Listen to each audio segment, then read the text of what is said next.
नमस्कार मित्रों, आप देख रहे हैं नमो भारत न्यूज। मैं अतुल शुक्ला। मित्रों, आज के तिजहरी के इस चलचित्र में मैं और आप एक ऐसे विषय पर विचार विमर्श करेंगे जो आपके अंतर्मन को विचलित कर सकता है। आज के इस चलचित्र के जरिए आपको यह समझ आ सकेगा कि किस प्रकार से पश्चिमी सभ्यता के चाटुकार हमारे और आपके मानस पटल में अपनी ही मातृभाषा को लेकर द्वेष और घृणा का भाव घोल रहे हैं। अब आप सोच रहे होंगे कि आखिर मैं ऐसा क्यों बोल रहा हूं और मैंने अभी क्या बोला, और ये बातें कुछ लोगों को हजम नहीं हो रही होंगी और उन्होंने मुझे अब तक गंवार की उपाधि भी दे दी होगी। लेकिन उससे पहले आप इस छोटी सी वीडियो क्लिप को आज जरूर देख लीजिए। शब्द आ जाए, अरे साहब बड़ी कठिन हिंदी, बड़ी क्लिष्ट हिंदी कहां से ले आए, अगर साफ साफ उर्दू भी बोल दिया ये कहां ले आए, अंग्रेजी मिक्स्ड होना चाहिए।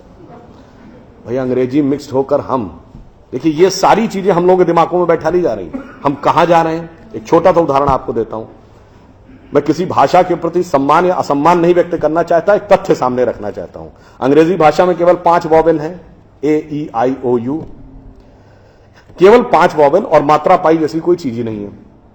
इसलिए इसमें साइलेंट का भी प्रॉब्लम है और एक्सेंट का भी प्रॉब्लम है। दोस्तों, आज के समय में देश के अंदर यही विडंबना है। अब इसे विडंबना कहें या फिर इसको फैशन कहें या फिर एक ट्रेंड, जहां पर हिंदी में अथवा शुद्ध हिंदी बोलने वाला व्यक्ति गंवार है, एक टूटी फूटी इंग्लिश बोलने वाला व्यक्ति गंवार है। और आज के समय में मानसिकता यह बन चुकी है कि हिंदी मतलब गंवार और इंग्लिश का मतलब समझदार। और अगर आप भी इस बात पर हामी भर रहे हैं तो ज्यादा खुश मत होइए, क्योंकि हमारी और आपकी मानसिकता भी यही बन चुकी है।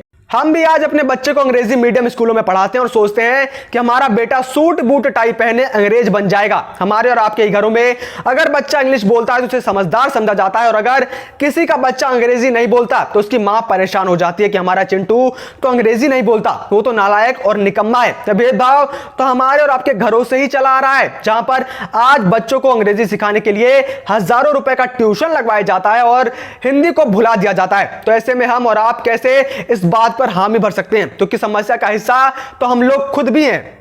आज समस्या यह है कि आज का बच्चा 12 खड़ी तो छोड़िए, क से ज्ञ तक नहीं लिख सकता। अगर आप किसी को यह लिखने को कह दे तो उसके हाथ पांव फूलने लग जाते हैं। मैं आपसे पूछता हूं कि अगर आपके बेटे को क से ज्ञ तक लिखना नहीं आता तो आखिर फायदा क्या है ऐसे लाखों की पढ़ाई का। और आज आपको और हमें शर्म आनी चाहिए। पश्चिमी भाषा पर तो हम अपनी लार टपका रहे हैं, लेकिन अपनी भाषा को भुला दे रहे हैं। और अब ऐसा उदाहरण अभी बीते दिनों ही देखने को मिला है, जब अभी प्रधानमंत्री मोदी के सबसे भरोसेमंद और सबसे सफल मंत्रियों में से एक को उनकी अंग्रेजी को लेकर उन्हें ट्रोल किया जाने लगा और इंटरनेट पर उन्हें गंवार सिद्ध कर दिया गया। दोस्तों, प्रधानमंत्री मोदी के नए कैबिनेट में मनसुख मंडाविया भारत के नए स्वास्थ्य और परिवार कल्याण मंत्री बनाए गए। 49 वर्षीय मंडाविया गुजरात से राज्यसभा सांसद हैं। मंडाविया के स्वास्थ्य मंत्री बनते ही गूगल पर उनके परिवार, निर्वाचन क्षेत्र, शिक्षा और बायोडाटा की खोज शुरू हो गई। कुछ गड़े मुर्दे भी उखाड़े गए और लोगों ने पुराने ट्वीट में अंग्रेजी को लेकर मजाक बनाना शुरू कर दिया। और दुर्भाग्य की बात यह है कि यह मजाक बनाने वालों में से आधे से ज्यादा लोग जेन जी यानी कि युवा पीढ़ी से आते हैं। मनसुख मंडाविया के पुराने ट्वीट्स को निकालकर कुछ युवा कहते हुए नजर आए कि अब हमारा स्वास्थ्य मंत्रालय भगवान के हाथों में है, अब हमें भगवान ही बचा सकता है और बहुत कुछ। दरअसल मंडाविया के कुछ ट्वीट्स हैं जिसके अंदर स्पेलिंग और ग्रामर मिस्टेक है। वो ट्वीट्स भी आज से लगभग 7 से 8 साल तक पुराने हैं, जिसको लेकर उनको जज किया जा रहा है और लोग यह कह रहे हैं कि ऐसे कैसे उनको स्वास्थ्य मंत्री बना दिया गया। तो अब खुद को बहुत ज्ञानी समझने वालों को आज पता होना चाहिए कि जब वो लोग कोरोना महामारी के समय अपने एसी के कमरों में बैठकर ट्वीट और सोशल मीडिया पर ट्रेंड्स चला रहे थे कि सरकार महामारी में फेल हो गई, ऑक्सीजन की कमी हो गई, तो उस समय मनसुख मंडाविया ही वो शख्स थे जो ऑक्सीजन से लेकर दवाइयों की कमियों को भारत के अंदर पूरा कर रहे थे। मनसुख मंडाविया ही वो शख्स है जिनकी तरफ से मुश्किल समय में रेमडेसिविर और दूसरी जरूरी दवाओं की सप्लाई को ठीक करना हो या फिर ऑक्सीजन को विदेश से मंगवाने का काम हो, उनकी तरफ से सही समय पर सही कदम उठाए गए थे। बतौर शिपिंग मंत्रालय में राज्य कक्षा के मंत्री रहते हुए भी उन्होंने इस बात का पूरा ख्याल रखा था कि जो ऑक्सीजन शिपिंग कंसाइनमेंट के जरिए आ रहा है वो जल्द से जल्द किसी भी सरकारी प्रक्रिया से ना गुजरते हुए लोगों तक पहुंचे। और उनके इस काबिलियत और उनके ट्रैक रिकॉर्ड को देखते हुए ही उन्हें स्वास्थ्य मंत्रालय की कुंजी सौंपी गई और अपने काम की वजह से ही आज वो स्वास्थ्य मंत्रालय के मंत्री हैं। और उनको ट्रोल करने वाले ऑक्सफोर्ड के पास हुए लोग अभी भी अपने घर के चार दीवारी में बैठकर या तुच्छ हरकतें करके खुद को कूल समझते हैं। दोस्तों सिर्फ इतना ही नहीं, हिपोक्रेसी कहें या फिर विडंबना, जो लोग मनसुख को उनकी अंग्रेजी के लिए ट्रोल कर रहे हैं वही लोग हैं जो विदेशी लोगों की टूटी फूटी हिंदी सुनकर भाव विभोर हो जाते हैं, मंत्रमुग्ध हो जाते हैं।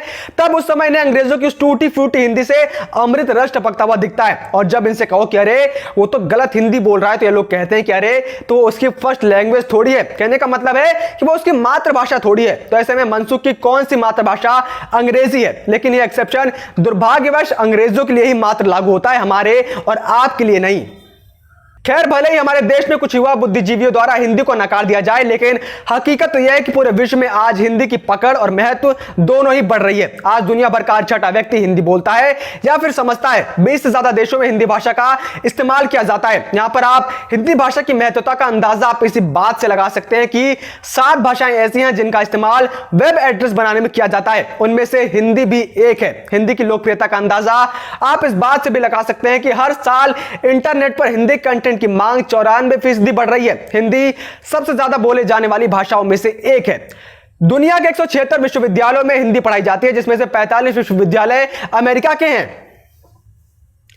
इतना ही नहीं, विदेश में 25 से ज्यादा पत्र पत्रिकाएं रोज हिंदी में निकलती हैं। और जो ऑक्सफोर्ड यूनिवर्सिटी और डिक्शनरी के ज्ञाता लोग किसी व्यक्ति को उसकी अंग्रेजी के लिए ट्रोल करते हैं, तो आज उन्हें यह भी बता दूं कि ऑक्सफोर्ड के पास हिंदी भाषा विशेषज्ञों की एक टीम भी है। इस टीम में कृतिका अग्रवाल, पूनम निगम सहाय और इमोगन फॉक्सेल शामिल हैं। और इसके साथ ही पिछले साल 2020 में हिंदी के जिस शब्द को ऑक्सफोर्ड डिक्शनरी में जगह मिली है वो है आत्मनिर्भरता, जो कि प्रधानमंत्री मोदी के आत्मनिर्भर भारत और कोविड के दौरान इस शब्द का इस्तेमाल किया गया था। ऑक्सफोर्ड की ओर से बताया गया कि जब पीएम मोदी ने इस शब्द का इस्तेमाल अपने भाषण में किया, तब से उसके बाद इसका प्रचलन बहुत अधिक बढ़ गया। वही साल 2019 में संविधान, 2018 में नारी शक्ति और 2017 में आधार शब्द को साल का हिंदी शब्द चुना गया था। अब यहां पर आप विडंबना देखिए कि जहां पर पूरा विश्व हिंदी की महत्वता को समझ रहा है और उसको लेकर आगे बढ़ रहा है, फिर चाहे वो अमेरिका हो या फिर ऑक्सफोर्ड, लेकिन वहीं दूसरी तरफ भारत के कुछ लोग जो हिंदी को शर्म से जोड़ देते हैं और इस भाषा को गंवारों की भाषा कहते हैं, क्योंकि इनकी लार पश्चिमी सभ्यता के ऊपर टपकती है। लेकिन सवाल तो यह है कि अब पश्चिमी सभ्यता तो खुद हिंदी के महत्व को मान रही है। ऐसे में इनको क्या परेशानी है। और भाषा चाहे कोई भी हो, हिंदी, उर्दू, अंग्रेजी, उससे कुछ भी फर्क नहीं पड़ता। वो सिर्फ एक संवाद करने का माध्यम मात्र है, एक कम्युनिकेशन का माध्यम है और कुछ नहीं। उससे समझदारी का आकलन नहीं किया जा सकता, वरना आज विदेशों में अंग्रेजी बोलने वाले लोग टैक्सी और ऑटो नहीं चला रहे होते। और रही बात मनसुख मंडाविया की, तो वो उनके ट्रैक रिकॉर्ड पर उन्हें जज करना चाहिए। जिस हिसाब से उन्होंने कोविड के दौरान कार्यभार संभाला, उसी वजह से मंत्रालय उन्हें आज दिया गया। अंततः किसी व्यक्ति को एक भाषा पर ट्रोल करना यह दर्शाता है कि हम कितने ज्यादा बुद्धिमान हैं और हमारी सोच कहां तक है। किसी व्यक्ति को एक भाषा पर ट्रोल करके हम उसकी कम ज्ञान का नहीं बल्कि खुद की सूक्ष्म बुद्धि होने का प्रदर्शन कर रहे होते हैं। बाकी आपकी इस बारे में क्या राय है, आप नीचे कमेंट बॉक्स में कमेंट करके जरूर बताइए। और अगर आपको यह वीडियो पसंद आई हो तो इसे लाइक करना ना भूलें और इस वीडियो को आप ज्यादा से ज्यादा मात्रा में शेयर करें, ताकि आज जो हमारा देश पश्चिमी सभ्यता को पकड़ने के रेस में भाग रहा है उससे बच सके। बाकी तमाम देश और दुनिया की बड़ी खबरों से जुड़े रहने के लिए आप यूं ही बने रहिए नमो भारत न्यूज के साथ। जय हिंद, जय भारत। वीडियो को लाइक, सब्सक्राइब और शेयर करना ना भूलें।